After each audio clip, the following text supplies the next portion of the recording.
These demonstrations, this destruction, all the events that have occurred today are inseparable from President Jokowi's mismanagement of leadership. So, in essence, the damage to the state, the political damage, the damage to democracy is the mastermind behind Jokowi. All views say the source of the problem is not outside of power, but is on the president's desk. So this all provides wisdom, a complete picture for President Prabowo. This series of bloody events has occurred everywhere. If left unchecked, this will be a serious emergency. Jokowi again, Jokowi again. It's just the scabs, Jokowi who is at fault. Yes, I'm surprised. The ringworm, the scabs, Jokowi who is at fault.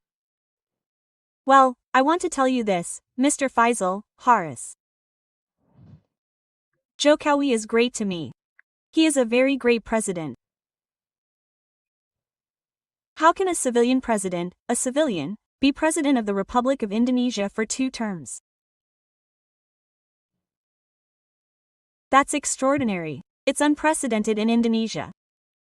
So far, the strong ones have always been the TNI, Indonesian National Armed Forces. Strong presidents, starting with Suharto, SBY, were TNI, with no natural turmoil behind them. Bung Karno was longer. Jokowi is a civilian, you know. If Bung Karno was an exception, that was when Indonesia was newly independent. We can't compare Bung Karno with the current situation. It's not fair, it's not apple to apple, uncle. Well, I want to say this. Actually, Jokowi's greatness is the greatness of PDIP. 2 terms must be acknowledged.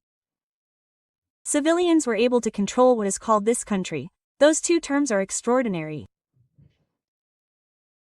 Then, if Haris mentioned democracy in the Jokowi era, in my opinion, democracy in the Jokowi era has gone too far. Why do I say it went too far? Rocky Gerung can call the president a stupid bastard. Then Faisal Asagap can say all kinds of things about the president. Ferry Amsari can make a provocateur out of himself. Then what is it called? Oh, if he was punished during the Sudo era, it was even worse. During the SBY era, my friend Ferry Juliantono was also imprisoned. So don't be too whiny, be an activist, okay? I've been there too. I've been fired, even from something, from my position at Pelindo. I was fired because I was there. But I don't want to be a crybaby. That's the second thing.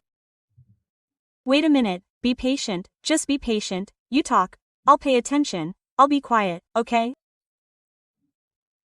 I'll think about it, fair. Well, I'm actually a bit uncomfortable when people talk about Jokowi as if Jokowi is what? A virus that must be eliminated. Yes, I'm surprised. It must also be remembered that Prabowo won because he learned from Jokowi. Prabowo won because he supported Jokowi. If he didn't support Jokowi, he wouldn't have won. Mr. Prabowo himself admitted that. But that doesn't mean Mr. Prabowo is Mr. Jokowi's puppet. Please don't insult him, Mr. Prabowo. I don't want to defend Jokowi, but it seems like all the problems are being blamed on Jokowi. It seems like Jokowi is like trash. Who said trash earlier? Oh, I see. Oh, then you're trash, right? So, wait. A minute, sir. Yes, that's okay. Wait a minute. I didn't mention Mrs. Irma's name. I was just speaking with a general perspective. I said my name 3 times. Okay. Later. There will be more time after this. I'm not finished yet, sir. 15 minutes, Mrs. Irma. Let me count. Not yet. Just a minute. One more minute.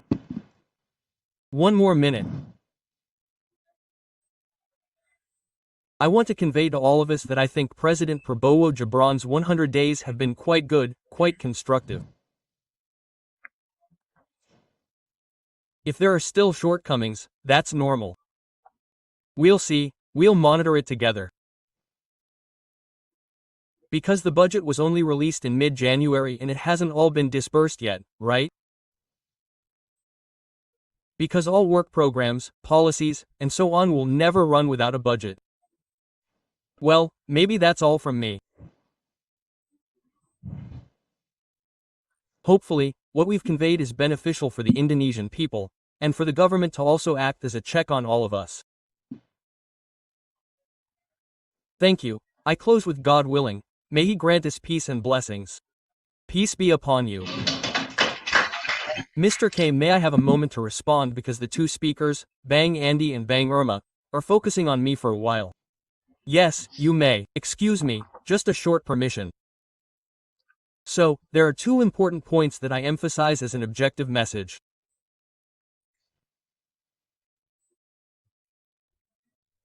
I said earlier that I saw a phenomenal phenomenon. After Prabowo was inaugurated, the national political stability was very peaceful. I opened it in what's called data on the transfer of power since the reform era.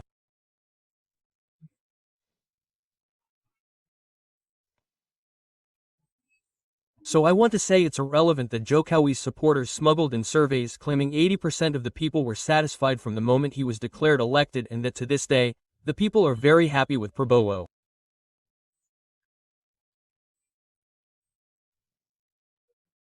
If I call Jokowi trash, don't be offended, that's common language on social media. Why trash? Because it's clear in the formation of this cabinet that Jokowi and his loyalists ambition to maintain a political modus operandi called continuation. Wait a minute, Ms. Irma, don't get emotional. Calm down, calm down, calm down. This is just trying to build a recycled narrative during the post-inauguration, before the inauguration, after Mr. Prabowo's victory, that there is solidarity, familiarity, and strong enthusiasm between Mr. Prabowo and Jokowi.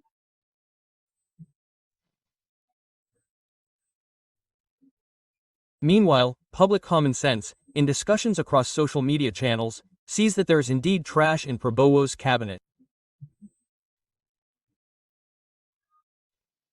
I gave an example of the Minister of Maritime Affairs' trash in the case of the sea fence demolition.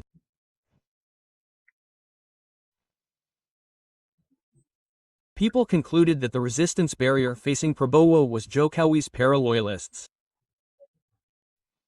That's the discussion in the public sphere. Third, add Andy. Hasn't joined Mrs. Irma yet? Not yet? I'll add more later. I'm Still with Mrs. Irma. Please, my friends in the House of Representatives, DPR, we must eliminate the spirit of support for the executive. So, at the beginning, I said that to date, there has been no official recommendation from a political party to assess whether there is hope for a Prabowo administration. Is there progress? What needs to be strengthened, and what is still lacking? In this context, I still see Mrs. Irma as Jokowi's spirit. In the political triad, the DPR's role is to issue objective data, stating that Mr. Prabowo's cabinet must be seriously evaluated. For example, I want to give an example, Mrs. Irma, let me speak for a moment. For example, the indication of the most disturbing obstacles for Prabowo, for example, in the security sector, you have Already conveyed that. one thing, right? You asked me, right? I have to say it clearly. In my opinion, it is like this, ma'am. If you say I am very Jokowi, you say I am a big Jokowi hater, I don't want to enter into the Q&A area, I speak in a conus, that can't be that can't be. We have to be fair, yes, when we speak, we have to be fair. Earlier, you spoke, I was silent. Well, when I spoke, I finished, I continued for half a minute and I stood up, I can do that. I want to prove that I can't. You have already conveyed that in front of Prabowo what is burdensome, called Jokoviulis. Don't repeat it, I want to continue, okay? You just want to pit Jokowi and Mr. Prabowo against each other. That's the problem. Mrs. Irma, listen for a moment. Mrs. Irma, I can't. I don't want to listen because my domain, I want to be able to be the same. Enough. Mr. Carney, can't, easy, let someone else speak. 2 or 2. Enough, another one.